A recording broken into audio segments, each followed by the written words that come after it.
মাইশা, এই 5 দিনে আমি তোমাকে কয়বার কল দিছি তুমি বলো তো?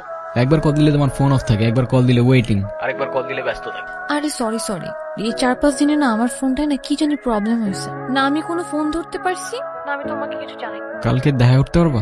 হ্যাঁ দেখা করা যায়, এমনি আমাদের অনেকদিন দেখা হয় না। আচ্ছা ঠিক আছে। মাইশা, তুমি আমাকে নিয়ে সিরিয়াস তো তাই না? দেখো আমি সারাদিন সবকিছু ছেড়ে শুধু তোমার কথাই ভাবতে থাকি। জানি তো আমি। মাইশা, আমার প্রথম বলো শেষ বলো সবটাই তুমি। তোমাকে ছাড়া অন্য কিছু ভাবতে পারি না আমি কখনো। আচ্ছা কি করতে পারবা আমার জন্য শুনি?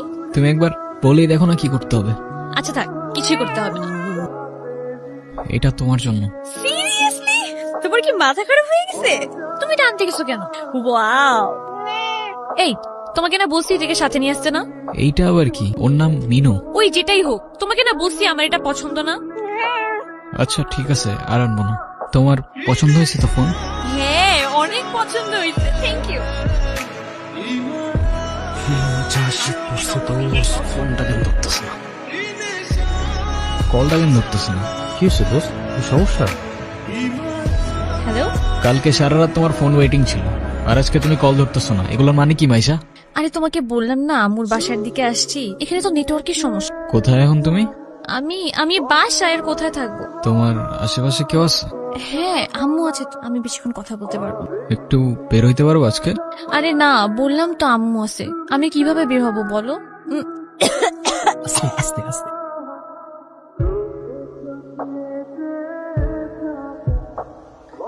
নীরব, আমি জানি তুমি আমাকে অনেক খারাপ ভাবতেছো। ও আচ্ছা, তোমার কি মনে হচ্ছে? কি ভাবা উচিত তোমাকে? কথা বলো, এখন কথা বলতেছো না কেন? তোমার পাশে তো তোমার আম্মু না। কোথায় তোমার আম্মু? আন্টি কোথায় আপনি? আমি তো দেখতেছি না। এই তুমি ওর সাথে এভাবে কথা বলতেছে কেন? এ ভাই তুই কে রে ভাই? হ্যাঁ, আমি ওর সাথে কথা বলতেছি। মাইশা তুমি কিছু বলতেছো না কেন? ভাই ও কি বলবে? হ্যাঁ কি বলবে ও? মাইশা তুমি চলো তো আমার সাথে। আমি বুঝতে পারছি ও তোমাকে ভুলভাল বুঝেছে। আর যাই হোক আমি তো তোমাকে চিনি তাই না? আমি তো তোমাকে চিনি। আমি কথা দিচ্ছি আমি সবকিছু ভুলে যাবো, তুমি আমার সাথে চলো। মাইশা তোমাকে ডিসাইড করতে হবে তুমি কার সাথে যাবা, আমার সাথে নাকি তার সাথে, যে কোনো একটা।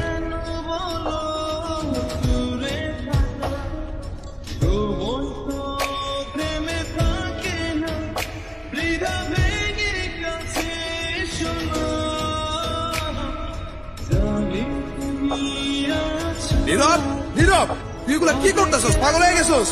তুই এগুলা কি করতেছস নীরব? তুই এগুলা কি করতেছস? তোর কি মাথা খারাপ হয়ে গেছে? আমি তোর রাতে জীবনে সিগারেট পর্যন্ত দেখিনি, আর আজকে তুই কি হয়ে গেছিস ভাই? ভাই আমি শেষ হয়ে গেছি ভাই, আমি শেষ হয়ে গেছি। লাস্ট 3-4 মাস ধরে না আমি কলেজে গেছি না আমি ফাইনাল এক্সাম দিছি, আমি কিচ্ছু করি নাই ভাই। বাবার কষ্টের টাকাগুলো সব আমি নষ্ট করে ফেলছি, সব নষ্ট করে ফেলছি। না আমি এদিকে যাইতে পারতেছি না ওইদিকে, মরে যাওয়া ছাড়া আমার আর কোনো রাস্তা নাই ভাই। তুই শান্ত, তোর কিচ্ছু হইব না। আমি তোরে বলতেছি তোর কিচ্ছু হইব না। তোরটা ভাই তোরে বলতেছে তোর কিচ্ছু হইব না ভাই।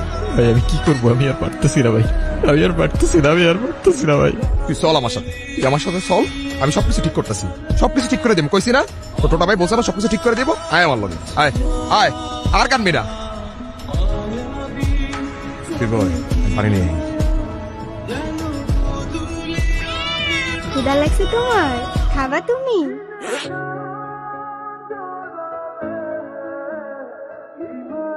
নাম কি ওর? মিনু। ওকে রাস্তায় ফেলে চলে গেছেন না? আপনার কি কোনো কমন সেন্স নাই নাকি? এত ছোট্ট একটা বাচ্চা কোথায় যাবে, কি খাবে একটাবার ভাবছেন? শোনেন, ওরা কথা বলতে পারেন, তবে নিজের চোখ দিয়ে ওরা নিজের অভিমান প্রকাশ করে। কখনো বোঝার চেষ্টা করেছেন সেটা? আরে অথই তুই এনে। আরে ভাই বললেন না, এই ছোট্ট একটা বাচ্চারে রাস্তায় ফেলে চলে গেছে। কেমন লাগে বলেন? মেজাজটা খারাপ হয় না? তার উপর আবার কোনো কথার উত্তরই দেয় না। আরে শান্ত হ, শান্ত হ।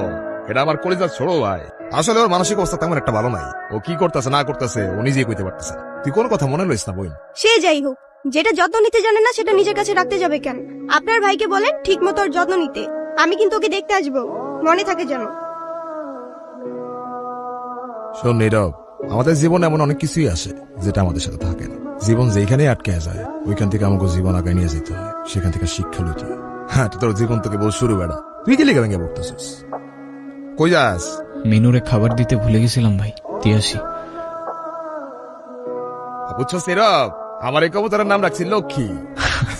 ওরা দেখা ঘরের থেকে বাইরে হইলে আমার যে দিনটা কি ভালো যায়, কিন্তু খাইতেই চায় না। হাই মিনি, এটা ওর জন্য।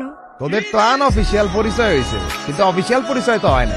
আচ্ছা অথই, এইটা হইতাছে আমার সম্পর্কে স্বাস্থ্য ভাই, ছোট স্বাস্থ্য ভাই, কিন্তু আমার জানি জিগারের ভাই। আর নীরব, এটা অথই আমগো বাসার বিল্ডিং এর 5 তলায় থাকে। ও আসসালামু আলাইকুম। আপনি বিড়াল ভয় পান না? ওমা, বিড়াল ভয় পাবো কেন? যারা বিড়াল ভয় পায় তারা আবার মানুষ নাকি? এসব বিড়াল, কুকুর, তারপর পাখি, এসব নিয়ে কথা কইতে গেলে আজকে রাত পার হয়ে যাবো। তোরা একটা কাজ কর, তোরা কথা কও, আমি যাই। কি হলো, চুপ করে আছেন কেন? কিছু বলবেন না? মিনুকে দেখে মনে হচ্ছে ও আপনাকে অনেক দিন ধরে চেনে। ও এত ইজিলি নর্মালি কারোর কাছে যায় না। জানেন না, ওর মতোই আমার একটা বাবু ছিল। ও হারাই যাওয়ার পর আমি এত কাঁদছিলাম। তারপর আর খুঁজে পান নাই? আচ্ছা, একটা কথা বলি, কিছু মনে না করলে? হ্যাঁ বলেন। আমি ওকে একদিনের জন্য আমার বাসায় নিয়ে যাই। উম, প্লিজ প্লিজ প্লিজ, না করেন না। আচ্ছা ঠিক আছে। আমি যাই তাহলে, কাল দেখা হবে। Thank you. তুমি কি আমার কাছে থেকে যেতে চাও? তারপর কি অবস্থা? কোনো ঝামেলা করে নাই তো? না তো, ও তো একদম লক্ষ্মী একটা বাচ্চা, তাই না? আপনাকে দেখে মনে হচ্ছে আই গেস আপনি ওদের অনেক ভালোবাসেন। ওরাই তো আমার ফ্যামিলি, ওরা ছাড়া তো আমার লাইফে আর কেউ নাই। কেন?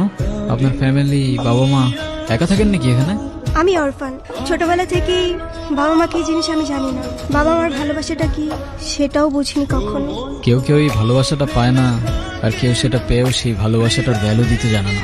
তুমি যে ভালোবাসাগুলো পাওনি, একটা সময় দেখবা এর থেকে অনেক বেশি ভালোবাসা তোমার কাছে থাকবে। সময় তো আর এখনো শেষ হয়ে যায়নি। এটা নিজেকে বোঝাও আগে।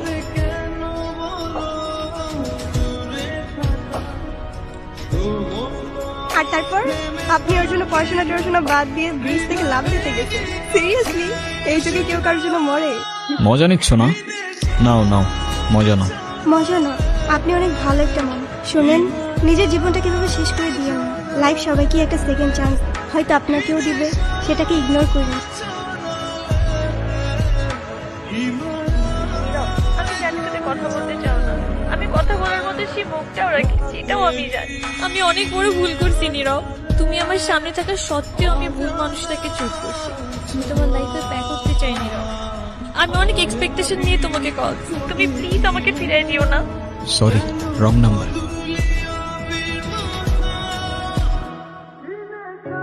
হ্যাঁ আব্বু, এই যে আমি আসলাম মাত্র বাস স্ট্যান্ডে। আরে দেরি কই করছি, এখনো তো 15-20 মিনিট বাকি বাস আসতে। আরে তোমরা টেনশন করো না তো। হ্যাঁ তোমারে বলছে 30 মিনিট আগে এসে বাস দাঁড়ায় থাকে। আমি বাস স্ট্যান্ডে, আমি জানি না। নীরব, আচ্ছা আব্বু তুমি টেনশন করো না, আমি বাসে উঠে তোমারে জানাচ্ছি। তুমি এখানে কোথাও যাচ্ছ নাকি? কোথায় যাব? আমার তো যাবার কোনো জায়গা নেই। তোমার এই অবস্থা কেন? সবকিছু ঠিকঠাক আছে তো? আমার কিছুই ঠিক নাই নীরব।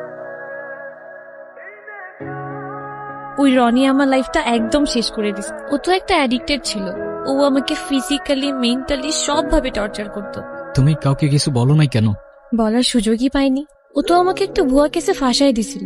ওর জন্য আমি আমার লাইফ, আমার ফ্যামিলি সবকিছু হারাইছি। ও তো একটা ক্যারেক্টারলেস, একটা চিটার ছিল। বাদ দাও, যা হবার তো হয়েই গেছে না। ভালো থাকার চেষ্টা করো, জীবন অনেক সুন্দর। আমি তোমাকে ছাড়া কখনোই ভালো থাকতে পারবো না, এটা তখন আমি বুঝিনি। একটা ভুল মানুষকে অন্ধের মতো বিশ্বাস করছিলাম। কাউকে এত অন্ধের মতো বিশ্বাস করেও এভাবে চিট করে। দুনিয়াটা কি আজব, তাই না? বিশ্বস্ততার এই দামটা কেইবার বোঝে। আজকাল তো চিটাররাও চিট করে লয়ালিটি খোঁজে। এই নাও চকলেট। এই তোমার এই চকলেট কিনতে এতক্ষণ লাগে? আর মামা কই? আরে খুঁজেই তো পাচ্ছিলাম না। আর মামা তো বাসায় চলে গেছে। উনি কি? আরে হঠাৎ করেই ওর সাথে দেখা। তোমারে বলছিলাম না ওই যে মাইশার কথা। ও ভালোই তো আছো মনে হচ্ছে। ভালো থাকবে না কেন? অবশ্যই ভালো আছে। এই চলো তো। এই ব্যথার শহরের অলিগলির নুড়ি পাথরগুলো যেন আমাদের কষ্টগুলোর এক একটা প্রতিচ্ছবি। আর সেই কষ্টগুলোর মাঝে আমরা আমাদের জীবনের হাল ছেড়ে দিলেও জীবনের একটা মোড় হয়তো আমাদের সবাইকেই একটা সেকেন্ড চান্স দেয়। কিন্তু সেই মোড়ে দাঁড়িয়ে ঠিক বেঠিকের রাস্তাটা যেন আমাদেরকেই চিনে নিতে হয়।